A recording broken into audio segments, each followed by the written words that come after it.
আসসালামু আলাইকুম। আমরা আজকে শিখব ফাইনিট ভার্ব বেস নন ফাইনিট ভার্ব, অর্থাৎ ফাইনিট ভার্ব এবং নন ফাইনিট ভার্বগুলো কীভাবে চিনব। ফাইনিট ভার্ব বলতে আমরা বুঝি সমাপিকা ক্রিয়া, ফাইনিট ভার্ব বলতে আমরা বুঝি সমাপিকা ক্রিয়া, অর্থাৎ সেটাকে বলা হয় বাংলাতে সমাপিকা ক্রিয়া, এবং নন ফাইনিট ভার্ব বলতে বোঝানো হয় অসমাপিকা ক্রিয়া, যাকে বাংলায় বলা হয় অসমাপিকা ক্রিয়া। সাধারণত ফাইনিট ভার্ব হচ্ছে টেন্স পার্সন অথবা নাম্বার দ্বারা বাক্যর রূপ নির্ণীত হয়, অর্থাৎ টেন্স পার্সন এবং নাম্বার দ্বারা ভার্বটি পরিবর্তিত হবে এবং এর সেন্টেন্সটি রূপ নির্ণীত হবে। এবং একইভাবে অসমাপিকা ক্রিয়াটা যার টেন্স পার্সন এবং নাম্বার দ্বারা রূপ নির্ণীত হবে না। আমরা ফাইনিট ভার্বের একটি উদাহরণ দেখব, সেটা হচ্ছে ফ্রেন্ডস লাইক রানিং ইন ম্যারাথনস।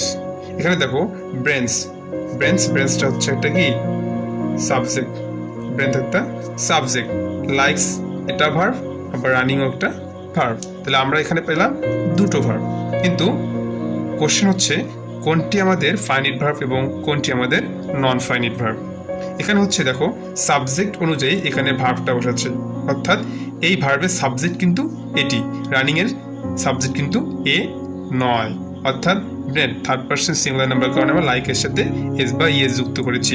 তাহলে এটা আমাদের হচ্ছে কি, এটা আমাদের হচ্ছে ফাইনিট ভার্ব, এটি আমাদের ফাইনিট ভার্ব, এটা আমাদের ফাইনিট ভার্ব, ফাইনিট ভার্ব।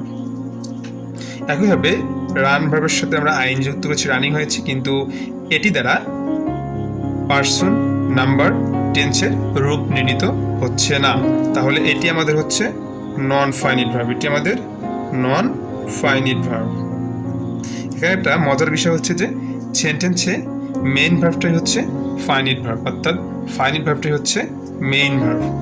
একইভাবে আমরা নন ফাইনিট ভার্বের একটি উদাহরণ দেখি, ওই একই উদাহরণ ব্রেন্থ লাইকস রানিং এ ম্যারাথনস। আমরা একইভাবে দেখলাম যে এটা হচ্ছে ফাইনিট ভার্ব, ফাইনিট, এটা হচ্ছে নন ফাইনিট ভার্ব, এটা হচ্ছে সাবজেক্ট।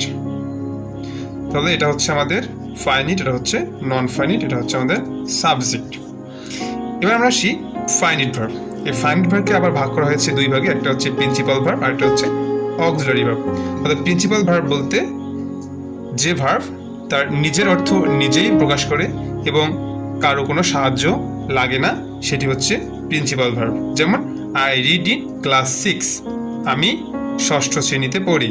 এখানে রিড ভার্ব সে তার নিজস্ব অর্থ প্রকাশ করতেছে, রিড মানে হচ্ছে পড়া, আই রিড আমি পড়ি, তাহলে এই রিডটা হচ্ছে প্রিন্সিপাল ভার্ব, এই রিডটা হচ্ছে প্রিন্সিপাল ভার্ব।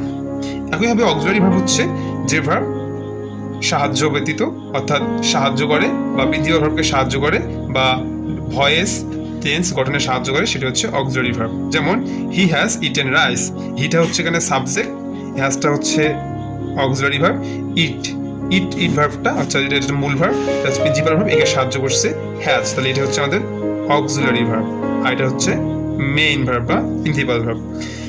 এই আমাদের অক্সিলারি ভার্বগুলোকে কয়েক ভাগে ভাগ করা হয়েছে। যেমন অক্সিলারি ভার্বের মধ্যে বি ভার্ব সমূহ হচ্ছে এম, ইজ, আর, এগুলো হচ্ছে প্রেজেন্টের, ওয়াজ, ওয়্যার, তারপরে পাস্ট, তারপরে বিন, এগুলো হচ্ছে আমাদের বি ভার্ব। হ্যাভ ভার্ব হচ্ছে হ্যাভ, হ্যাজ, হ্যাড, হ্যাভিং। একইভাবে ডু ভার্ব হচ্ছে ডু, ডাজ, ডিড। আবার অক্সিলারি ভার্বের এই ভার্বগুলো ছাড়াও কিছু ভার্ব আছে, সেগুলো হচ্ছে shall, should, will, would, may, might, can, could, must, ought to, need, dare, use to. চলো এবার আমরা দেখব নন ফাইনিট ভার্ব। আবার নন ফাইনিট ভার্বকে আমরা ভাগ করেছি তিন ভাগে, একটা হচ্ছে জিরান্ট, তারপর হচ্ছে পার্টিসিপল, যার পার্টিসিপলের মধ্যে একটা পাস্ট এবং একটা থাকে প্রেজেন্ট, আর তৃতীয়ত হচ্ছে ইনফিনিটিভ। জিরান্ট সাধারণত যে ভার্বটা থাকে সেটা সাধারণত নাউনের মতো আচরণ করে, জিরান্টের ভার্বটা নাউনের মতো আচরণ করে। যেমন সার্ফ একটা ভার্ব, তার সাথে আইএনজি ফ্রম লাগানো হয়েছে, জিরান্টে পরিণত হয়েছে, এটা কিন্তু নাউনের মতো আচরণ করতেছে, অর্থাৎ বাক্যের প্রথমে সাবজেক্ট রূপে ব্যবহৃত হয়েছে। সার্ফিং ইজ গেট ফান, এটা হচ্ছে একটা জিরান্ট, একইভাবে এটা কিন্তু আমাদের ইজটা হচ্ছে ফাইনিট ভার্ব, আর এটা হচ্ছে নন ফাইনিট ভার্ব, যা নন ফাইনিট ভার্বের জিরান্ট ফর্ম। একইভাবে brain was tired of waiting, ব্রেনটা হচ্ছে সাবজেক্ট, ওয়াজটা হচ্ছে এখানে দেখো ফাইনিট ভার্ব, টায়ার্ড ওয়েটিং এটা হচ্ছে আমাদের জিরান্ট যা আমাদের নন ফাইনিট ভার্ব, যেটা হচ্ছে non finite verb, non finite verb. এবার আমরা দেখবো পার্টিসিপল। পার্টিসিপলের মধ্যে একটা হচ্ছে প্রেজেন্ট আর একটা হচ্ছে আমাদের পাস্ট, একটা হচ্ছে প্রেজেন্ট আর একটা হচ্ছে পাস্ট।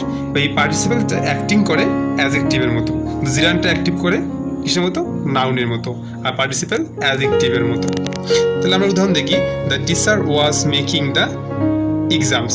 দ্য টিচার এটা হচ্ছে আমাদের সাবজেক্ট, ওয়াজটা হচ্ছে পার্টিসিপল, ওয়াজটা হচ্ছে আমাদের ভার্ব, মেক হচ্ছে ভার্ব, আইএনজি ফর্ম এটা হচ্ছে আমাদের মেকিং, এটা হচ্ছে প্রেজেন্ট পার্টিসিপল, এটা হচ্ছে প্রেজেন্ট পার্টিসিপল যা আমাদের নন ফাইনিট ভার্ব, যা আমাদের non finite verb.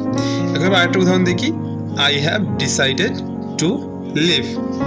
I subject, হ্যাভটা এটা একটা ভার্ব, ডিসাইডেড এটি আমাদের হচ্ছে কি পার্টিসিপল, এটা হচ্ছে পার্টিসিপল, পার্টিসিপল এটা কিন্তু পাস্ট পার্টিসিপল, এটা হচ্ছে পার্টিসিপল যা হচ্ছে নন ফাইনিট ভার্ব, যা হচ্ছে নন ফাইনিট ভার্ব।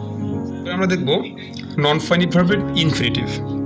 ইনফিনিটিভ শুরু হয় মূলত টু প্লাস ভার্বের বেস ফ্রম, যেমন আমাদের দেখব টু প্লাস ভার্বের base form, to swim, to swim, suppose to know, এইভাবে টু প্লাস ভার্বের বেস ফ্রম, টু প্লাস ভার্বের বেস ফ্রম এগুলো হচ্ছে ইনফিনিটিভ। টু প্লাস ভার্বের বেস ফ্রম এটা হচ্ছে ইনফিনিটিভের স্ট্রাকচার। তো আমরা উদাহরণ দেখি, the best time to visit is summer. The best time to visit in summer, to plus ভার্বের বেস ফর্ম, এটা আমাদের হচ্ছে ইনফিনিটিভ, ইনফিনিটিভ। তাহলে এটা আমাদের কি হচ্ছে, ইনফিনিটিভটা কি হচ্ছে, ইনফিনিটিভটা হচ্ছে এটা আমাদের non finite verb, non finite verb. আর ইসটা হচ্ছে ফাইনিট ভার্ব, ইসটা ফাইনিট ভার্ব। একইভাবে Wajed wants to become, to become, টুর পর বেস ফর্ম, এটা হচ্ছে আমাদের ইনফিনিটিভ, ইনফিনিটিভ। তাহলে ইনফিনিটিভ, তাহলে এটা আমাদের কি হচ্ছে non finite verb, non finite verb. আর ওয়ান্ট, ওয়ান্ট এটা হচ্ছে আমাদের ফাইনিট ভার্ব, ফাইনিট ভার্ব। এটা ছিল আমাদের ফাইনিট ভার্ব এবং নন ফাইনিট ভার্বের পরিচিতি। আশা করি ফাইনিট ভার্ব নন ফাইনিট ভার্বটি সহজেই বুঝতে পেরেছেন।